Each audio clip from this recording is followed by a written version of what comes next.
नमस्कार। एफक्यू समा क्लासेज हरिपुर में आप सबों का स्वागत है। आज का ये चौथा वीडियो है मंगलम पाठ का। तो अब तक आप लोगों ने 3 वीडियो देख लिया है, तो चौथा और ये लास्ट वीडियो है। इसमें जो है सो 5वां श्लोक हम लोग अध्ययन करेंगे। तो चलिए दोस्तों, अब शुरू करते हैं। आपका कह रहा था 5वां श्लोक, वेद अहम एतं पुरुषं महांतम आदित्य वर्णम तपसा परस्तात् तम एव विदित्वा मृत्युम इति अन्या पंथा विद्यायनाय। इस प्रकार से दोस्तों आपने अपना श्लोक को पढ़ना सीखा। अब देखते हैं उसका अलग अलग अर्थ क्या होता है। ये कह रहा था वेद अहम एतम। इस प्रकार से वेद मतलब जो हमारे प्राचीन जो ग्रंथ हैं, जो हमारे ऋषिगण ने जो सार्थक पुस्तक दिया है उसके बारे में कह रहा था। और उसके बाद कह रहा था अहम इसमें, और एतत मतलब यह की बात कर रहा था, इसकी बात कर रहा था। पुरुषम मतलब पुरुष जो इसे महान पुरुष हैं उसके बारे में बात कर रहा था। महानतम मतलब महानता की। आदित्य वर्णम, अब यहाँ पे आदित्य वर्णम जो कह रहा था, आदित्य वर्ण एक सूर्य को कहा गया है।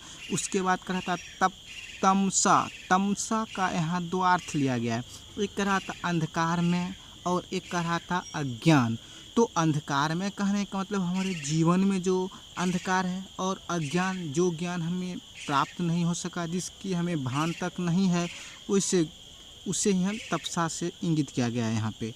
अब आगे कह रहा था परस्तात का मतलब होता अलग अलग करना, पृथक करना।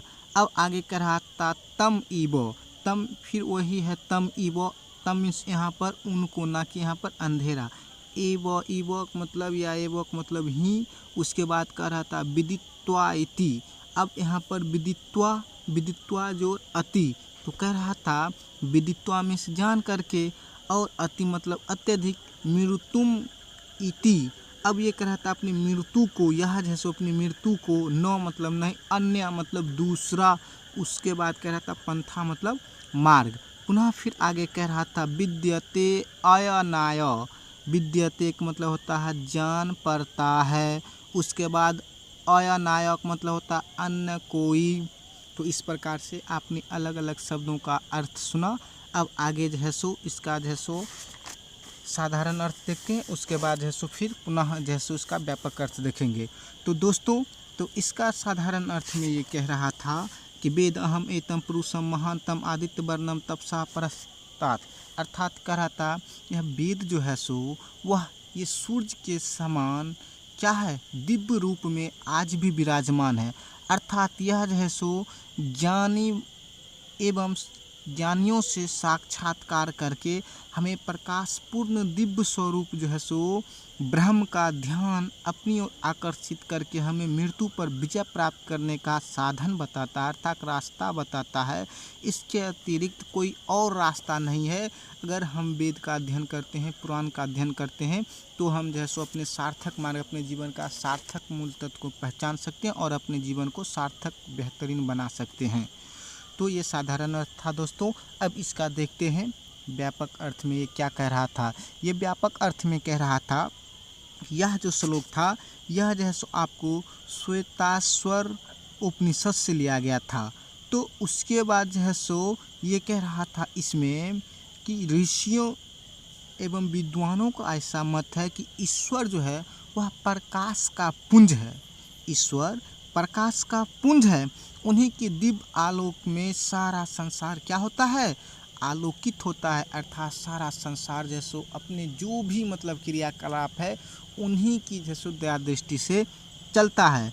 फिर कह रहा था इसका जैसो यह जैसो क्या करता है, वेद स्वरूप। अब वेद जो है सो हमें क्या करता है, ब्रह्म का साक्षात्कार करा करके संसारिक जो विषय वासना है उससे हमें क्या कराता है, मुक्ति कराता है। अर्थात संसारिक जो हम विषय वासना में तल्लीन हैं, हम उसमें जो कार्यरत हैं उससे हमको क्या कराता है, अलग कराता है, मुक्ति कराता है और सही रास्ते को बताता है।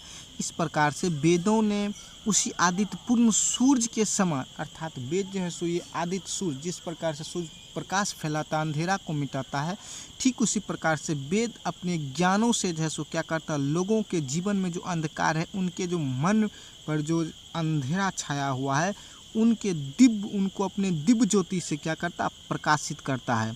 अर्थात कहने का मतलब है ऋषि उस सत्य को, सनातन जो परम ब्रह्म के रहस्य है, उसको जान करके क्या करता है, अपना अनुभव को बताता है एवं मृत्यु पर क्या करता है, विजय को जो है सो प्राप्त कर लेता है।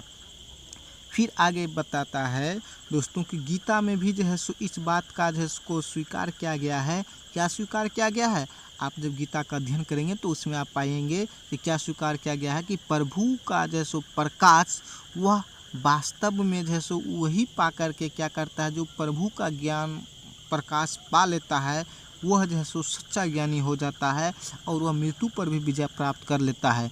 इसीलिए उनके ईश्वर के दिव्य गुण को जो है सो क्या किया गया है, यहाँ पर प्रकाशित किया गया और उनके गुणगान को जो है सो गाया गया है और बताया गया है कि जो पुरुष इस प्रकार से ईश्वर के सानिध्य आकर के उनके भव सागर को पार कर जाता है, तो वह जो है सो अपने आत्मज्ञान से साक्षात हो जाता है और ईश्वर जो है सो उसे क्या होता है, मिल जाता है। इस प्रकार से इस पंक्ति के माध्यम से ऋषिगण जो है सो यही कहना चाह रहे थे कि ईश्वर ही जो है सो सत्य है और बाकी जो भी चीज़ है वो सब क्या है, वो सत्य है। कहने का मतलब हम जो है सो ईश्वर में ही तल्लीन रहे, हम सही रास्ते पे ही चलते रहे, अन्यथा जो भी चीज़ें हैं दुनिया का वो सब नाश्वर है, सिर्फ ईश्वर ही सो सब दिन रहने वाले हैं। तो दोस्तों अभी आपने जो है सो इसका व्यापक अर्थ को देखा था, अब देखते हैं इसके जो व्याकरण के पार्ट्स हैं उसको। तो फर्स्ट ही वर्ड में ये आपका कह रहा था वेद अहम एतम, जब आपको ये कहता है इसका संधि विच्छेद क्या होगा, तो यहाँ पर क्या कहेंगे, वेद प्लस अहम प्लस एतम कहेंगे। फिर आपको जो है सो आगे कहता है, यहाँ पे आगे आपको क्या कह रहा था दोस्तों, तो यहाँ पर कहता तम एव, अर्थात तम जोर ईब, तो यहाँ पर जो है सो तम प्लस ईब तमेव। फिर आपको कहता है दोस्तों कि मृत्यु में ती जो है उसको तब कहता है मृत्यु, जब संधि विच्छेद कहेगा तो मृत्युम जोर इति, तो यहाँ पर है सो मृत्युम जोर इति, मृत्यु में आपका अ और इति में ई, तो अ प्लस ई मिल करके ए बनता है और ए का मात्रा है सो आप लोग तो देख ही रहे हैं वो होता है। उसके बाद जा कर के फिर आगे कह रहा था विद्यते अयनाय, इसका जब संधि विच्छेद करता है तो ये क्या होता है, विद्यते प्लस अयनाय। तो दोस्तों अभी आप इसका संधि विच्छेद देख रहे थे, जब यहाँ पे कहता विद्यते अयनाय में कौन सा संधि है, तो आप यहाँ पे पूर्व रूप संधि कह सकते हैं, क्योंकि यहाँ पर एक के बाद जब अ रहता है तो अ का भी क्या आदेश होता है, वह जैसो एस नुमा जैसो जो आप दिख रहे हैं वो आदेश हो जाता है। तो दोस्तों आपने यहाँ पर जैसो इसका जैसो जो भी व्याकरण का पाठ था वो आपने देखा। एक और इसमें रह गया वेद अहम, तो यहाँ पर वेद में द में अ और अहम में अ, दोनों मिलकर क्या बनता है आ, इसलिए यहाँ पर टीनुमा है और ये क्या है आपका दीर्घ संधि है। तो इस प्रकार से आप लोगों ने मंगलम चैप्टर का पूरा जो है सो व्याख्या जो है सो सीख चुके हैं दोस्तों। तो ये आपका चौथा वीडियो था और इसमें आपने मंगलम का पूरा चैप्टर जो है सो अच्छी तरीक़ा से अध्ययन किया है। तो बने रहिए इस वीडियो के साथ और अगला जो 5वां वीडियो आने वाला है वो इसके मंगलम चैप्टर का ऑब्जेक्टिव पर आने वाला है। तो दोस्तों तो वीडियो को सब्सक्राइब एंड लाइक करना ना भूलें। तो thank you for watching video.